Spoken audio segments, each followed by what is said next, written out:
네, 어벤져 전략회의 4월 13일 토요일 순서 진행하도록 하겠습니다. 제가 오늘 방송을 하러 오다가 제가 뭐 점심 하려고 이제 저희 근처에 있는 서브웨이 점을 갔는데 우리 또 젊은 사장님께서 제가 이제 돈을 치려고 보니까 그냥 돈을 굳이 안 받으시겠다고 그러시더라고요. 그러시면서 늘 어벤져스 함께 하고 있는데 이번에 많이 노력하셨는데 좀 제가 이거라도 좀 힘을 드려야 되겠다. 그래서 제가 극구 몇 번이나 했는데 또 이렇게 저한테 공짜로 또 이렇게 이 샌드위치를 주셨습니다.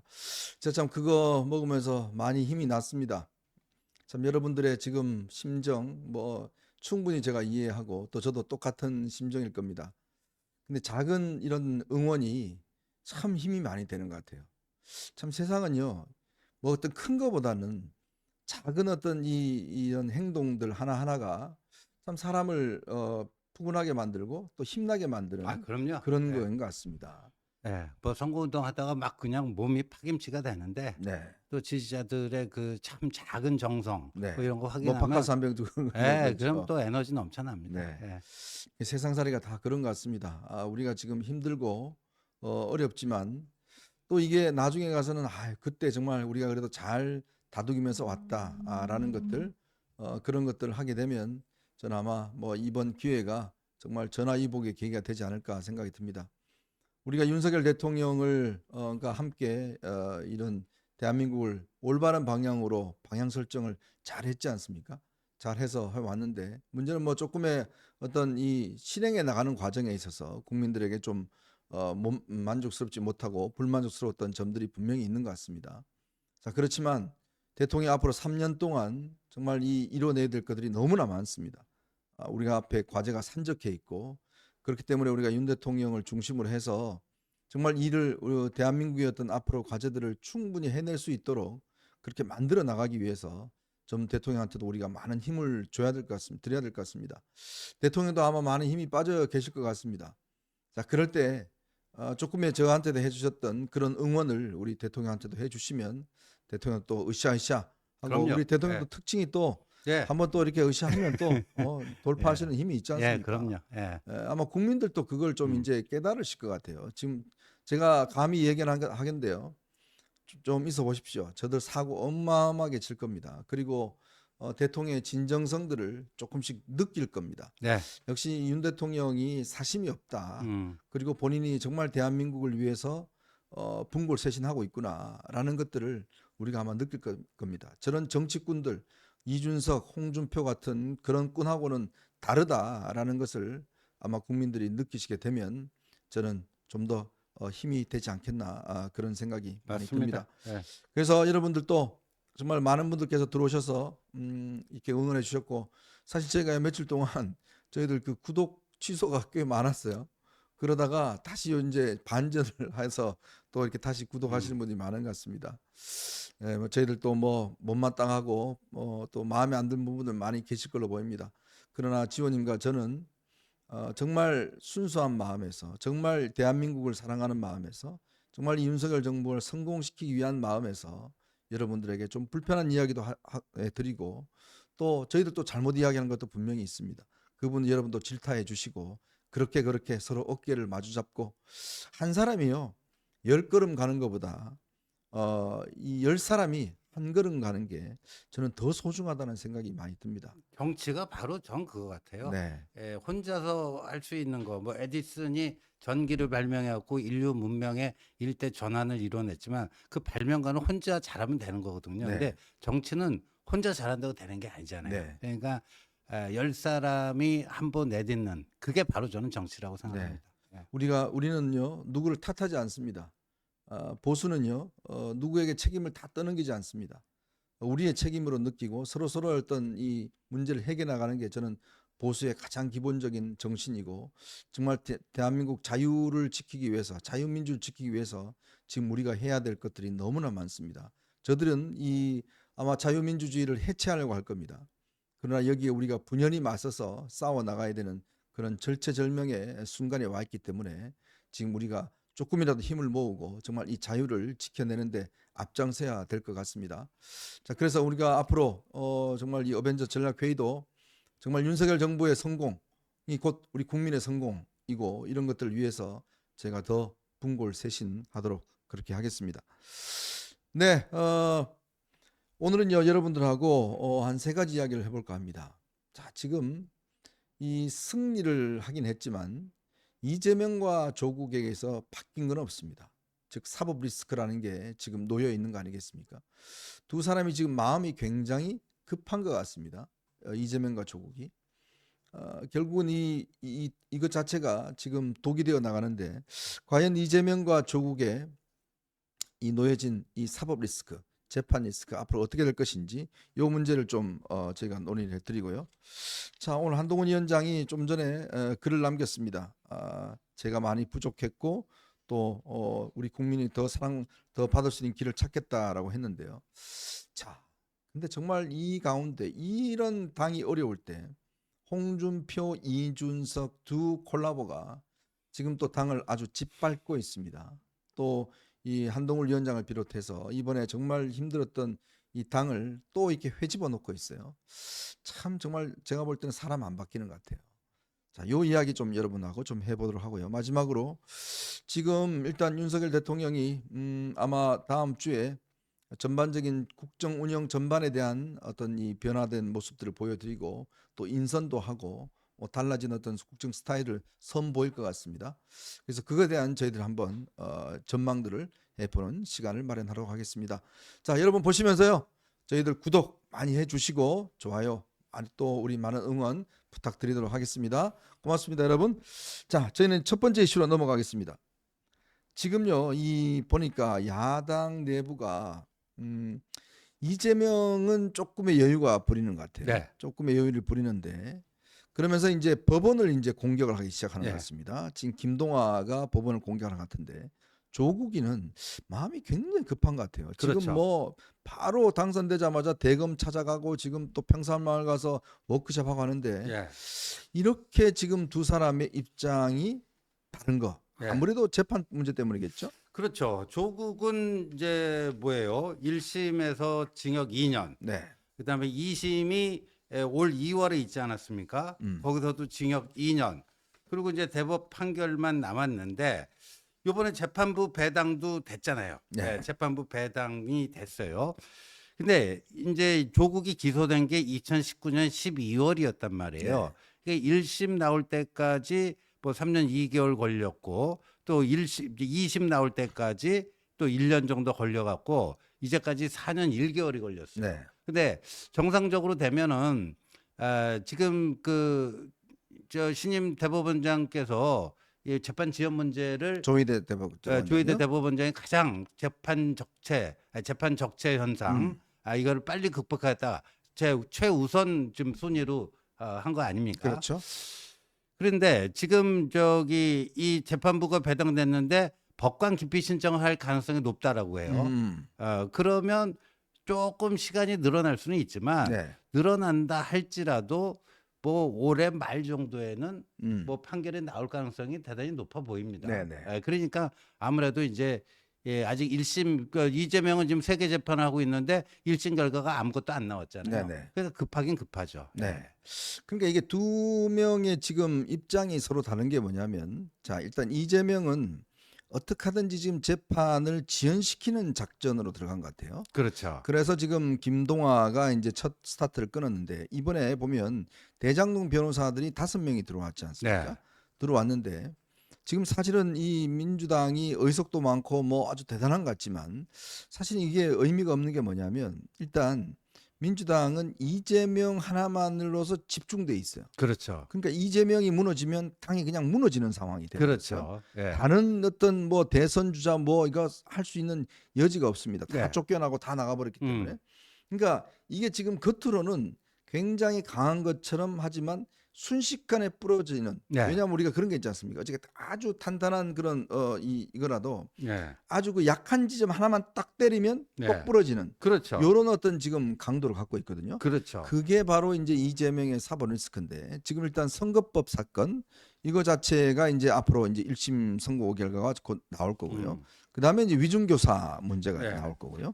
대장동 재판은 꽤 오래 지속이 될 겁니다. 그렇죠. 이 두 가지에서 어떤 변화, 즉 법원에 의해서 결국은 민주당의 운명은 법원에서 가지고 있는 이러한 상황이 돼 버렸습니다. 그렇죠. 근데 요번에 이제 뭐 이재명 측에서 이제 압승을 거두기는 했는데 이게 지금의 민주당은 이재명 당이 된 거예요. 네. 일극화돼 있는 거예요. 일극화. 그러니까 이재명으로 일색화되고 그다음에 이재명을 정점으로. 그러니까 이게 거의 북한하고 좀 비슷한 것 같아요. 아, 그러네요. 네, 북한에서 그 김일성이 죽어버리면 완전히 뭐가 무너져 되잖아요. 버리죠. 네. 근데 거기는 세습이라도 되니까. 그죠? 세습이라도 되니까 그 이제 김일성은 자기 아들 김정일을 후계자 수업해갖고 이렇게 키워놓고 네. 죽으니까 김정일이 이어받고 또 김정일이 죽으니까 김정은이 이어받고 그렇게 돼 있는데 북한하고 결정적으로 다른 점이 세습이 안 된다는 점입니다. 아, 세습이 안 되니까 이재명이 무너져 버리면 그 다음에는 대안이 없어요. 대안이 없죠. 저기가 그러니까 완전히 아노미 상태로 들어갈 가능성이 높다. 네. 새로운 질서가 태동되려면 엄청난 혼란을 겪어야 되지 않겠느냐. 근데 지금 그 세계 재판 중에서 가장 빨리 나올 수 있는 게 공직선거법 위증교사 그 혐의도 복잡하지가 않잖아요. 그렇죠. 그러니까 1심 결과가 뭐 올해 안에는 나올 거예요. 네네. 근데 뭐 그 김문기 씨 몰랐다. 백현동 그거 협박에 의한 것이었다. 용도 변경. 근데 어제 보니까 이재명이 그 재판에서요. 네. 정바울 씨 있잖아요. 네. 정바울 씨가 이재명에게 결정적으로 불리한 증언을 했더라고요. 그러니까 이 저기 국토부에서 이 성남시가 용도 변경을 안 하게 되면은 네. 직무유기 혐의로 뭐 이렇게 불이익을 주겠다 이런 얘기를 성남시 공무원으로부터 들은 적이 있느냐 이렇게 물으니까요. 이 정바우 씨가 직무유기라는 용어 자체를 모른다. 그리고 국토부는 성남시가 질의한 거에 대해서 그건 지자체장 용도 변경 이런 건 지자체장 권한이니까 알아서 판단하는 공문을 내렸다. 네. 그러니까 이재명에게 불리한 증언들이 계속 나오고 있잖아요. 이게 어제 그거 아닙니까? 그 경기도지사 시절에 국정감사에서 국토부 협박 때문에 어쩔 수 없이 그 용도 변경 해준 네, 거라고 맞아요. 이재명이 그게 이제 선거법상의 허위사실 공표죄에 네. 해당된다는 거죠. 그래서 네. 그 김문기 씨 몰랐다는 것과 이 협박에 의한 용도 변경했다 이 두 가지 건은 이제 올해 안에 1심이 나오는데 저는 뭐 100만 원 이상 나올 거라고 봐요. 네. 100만 원 이상 나올 거라고. 이게 왜 그러냐면 선거법은 굉장히 엄격해서요. 100만 원 이상만 나오면 이제 이게 이 자체가 일단 배지가 떨어지고 그렇죠. 그다음에 중요한 문제는 이게 지난 대선 때의 문제이기 때문에 네. 민주당이 480억인가의 책임을 지게 돼 있습니다. 맞아요.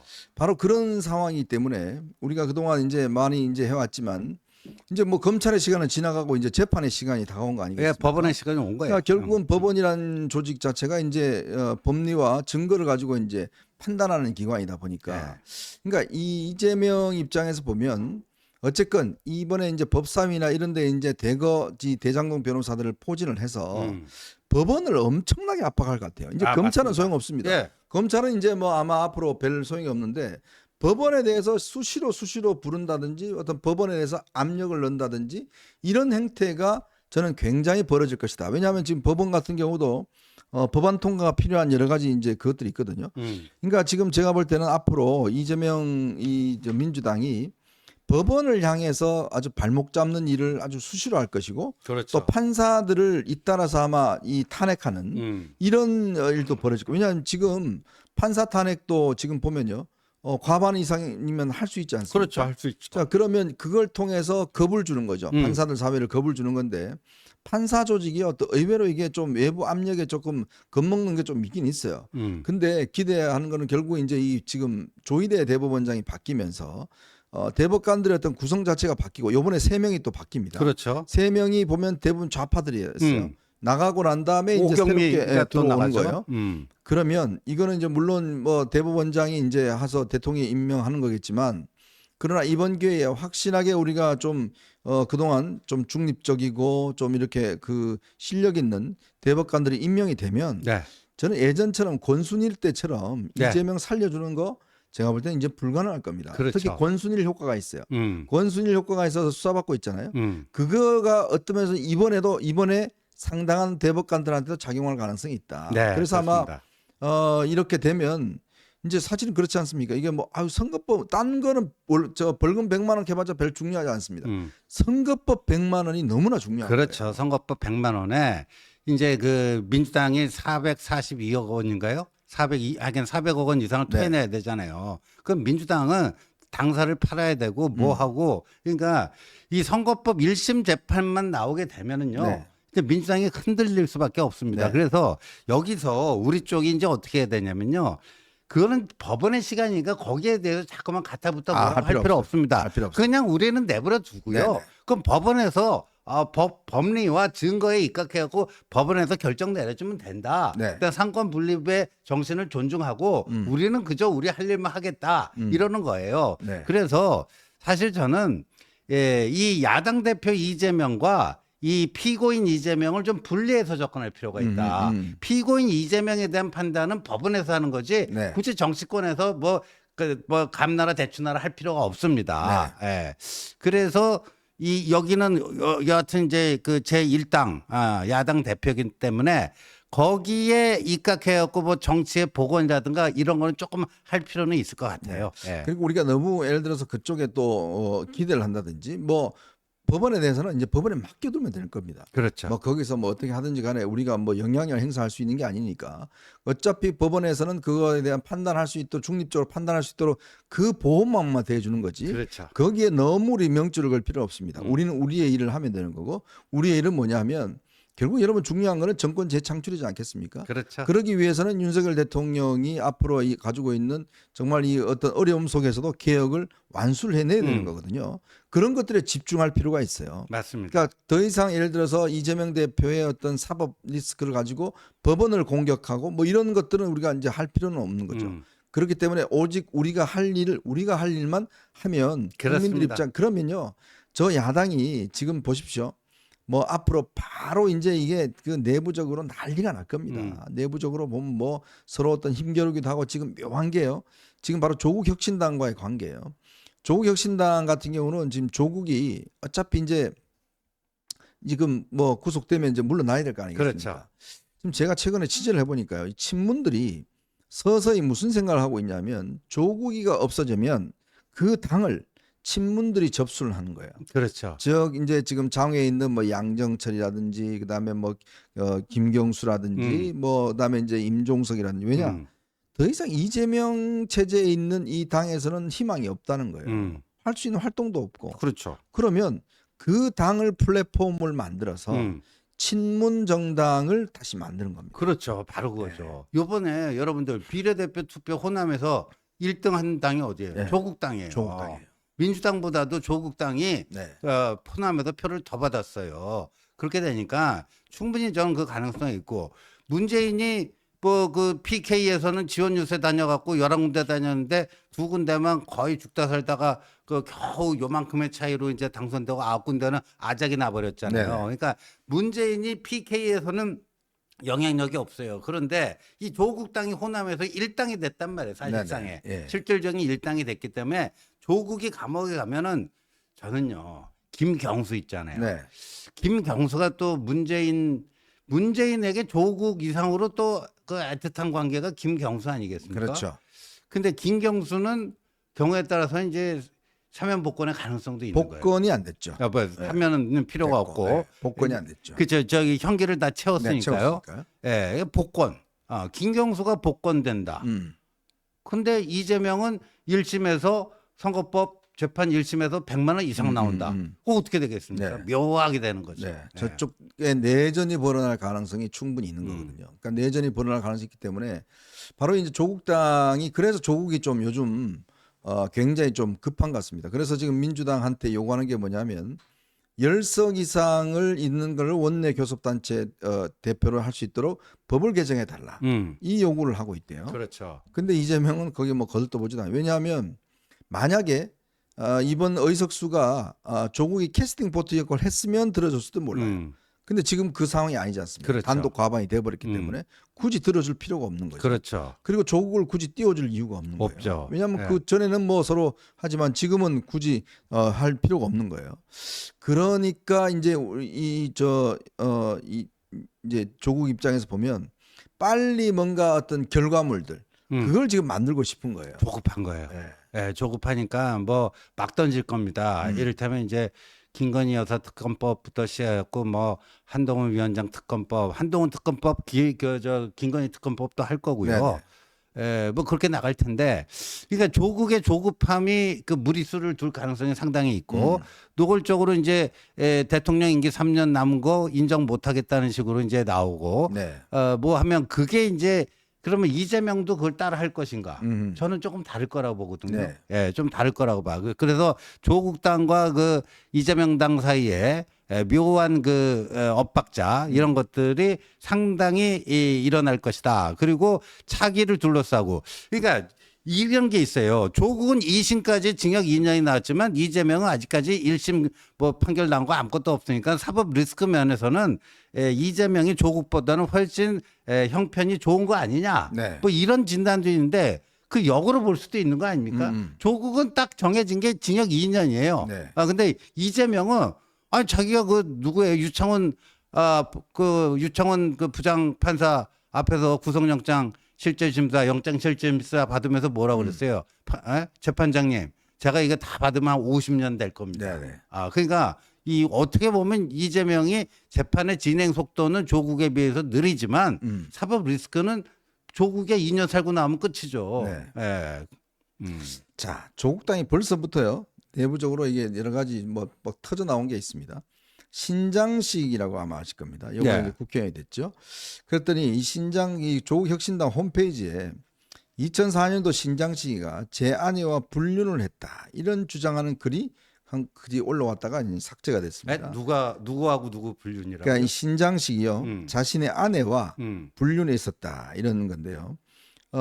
이 게시글에서는요 자신을 이 민주노동당 여성 간부의 전 남편으로 소개한 사람이요 2003년에 결혼해서 신혼생활을 하던 와중에 아내 이상 행동을 느꼈다 이렇게 한 거예요. 왜냐하면 신장 씨가 옛날 민노당에 있었지 않습니까? 민노당 예, 출신이죠. 그쪽 정의당인가 그쪽에 있었잖아요. 어느 날 아내 핸드폰 위치 추적을 해보니 수도권 교회에 있었다. 통화를 하니 회의 중이라 해 찾아 나섰고 아내 차를 발견해서 건너편에 잠복했다.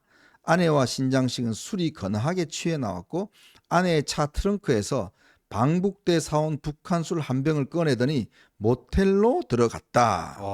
저는 충격을 받고 장문의 문자 메시지를 남기고 며칠간 집에 들어가지 않았다.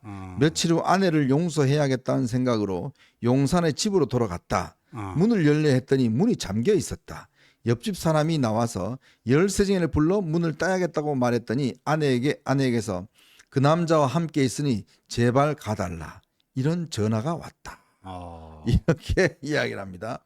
이 같은 문제로 이혼을 했답니다. 이 A씨가 2017년에 두 사람이 같은 당에서 함께 일한다는 소식을 듣고 각각 위자료를 청구했다.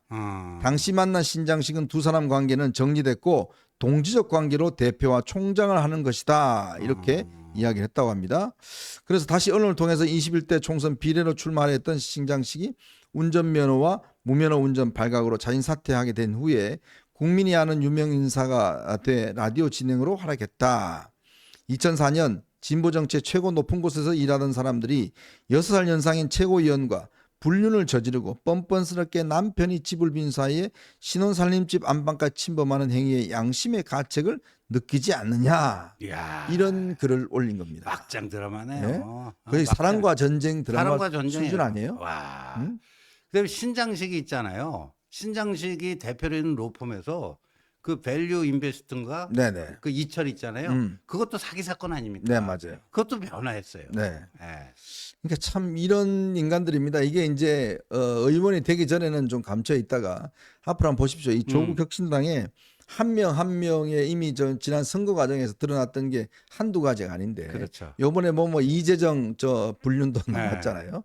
그다음에 신장식이 이제 불륜도 나오고. 그러니까 국민들이 보시기에 정말 저들이 보면 불륜에 뭐 그다음에 대출 사기에 그다음에 뭐 막말에 뭐 이런 것들이 이제 막 터져 나오고 지금 벌써 김준혁 같은 경우는 내가 뭘 잘못했냐. 그러니까요. 벌써 그렇게 지금 배수진을 치고 나오잖아요. 그렇게 되는 예? 거죠. 그리고 양문석은 뭡니까? 언론 저 징벌적 손해배상 그거부터 하겠다라고 이야기를 하고 있지 않습니까? 그렇죠. 복수열전이 벌어지는 거예요. 예, 복수 열전이 벌어지는 거고 그래서 지금 우리가 해야 될 일은 총선을 통해서 나타난 민심에 빠르고 정확하게 반응을 하는 겁니다. 네. 그러니까 회초리를 내리쳤어요. 국민들께서 그 회초리 맞고 어떤 식으로 변화되는지를 일단 보여주는 거. 네. 이게 그러니까 지금은 우리가 거기에 빠르고 정확하게 답을 해야 된다. 국민들의 그 따끔한 그 질책을 우리가 어떻게 받아들이고 있는지를 국민들께 보여주고 네. 그리고 나름대로 국민들이 저 사람도 그래도 정신 차렸네 이런 판단을 내려주셨는데 야당이 지금 계속해서 이렇게 나오면요 설사 거대 의석이 있다 할지라도요 이게 민주주의는 뭐예요? 여론을 먹고 사는 그 네. 메커니즘이 민주주의 아닙니까? 맞습니다. 암만 저들이 뭐 180석 뭐 그렇게 있다 할지라도요 여론이 그렇게 가면요 결국 그건 나쁘지 않습니다. 네.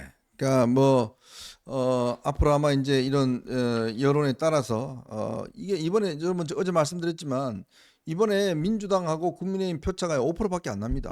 전체 국민의힘에서는 5%밖에 안 나요. 그러면 이 5%만 넘어가면 우리가 대선에서 이길 수 있는 거예요. 그렇죠. 절대 우리가 참패한 게 아닙니다. 이번에 다 이 소선거제라는 것 때문에 단지 5%밖에 차이 나지 않았지만 의석은 엄청나게 차이 나버린 이런 이제 있지만 그러나 대선 때는 또 달라요. 대선 때는 여기에 5%만 더 얻어오면 우리가 이기는 겁니다. 그렇죠. 그러니까 이 싸움은 결코 우리가 진 싸움이 아니다. 그리고 우리 지지층들이 여전히 똘똘 뭉쳐 있다라는 것들을 우리가 이번에 정말 좀 힘을 얻고 확인하는 그런 과정이 필요하리라 생각이 듭니다. 자, 저희는 이제 두 번째 이슈로 한번 넘어가 보겠습니다. 여러분 보시면서요. 좋아요 많이 눌러주시고 많은 응원 부탁드리도록 하겠습니다.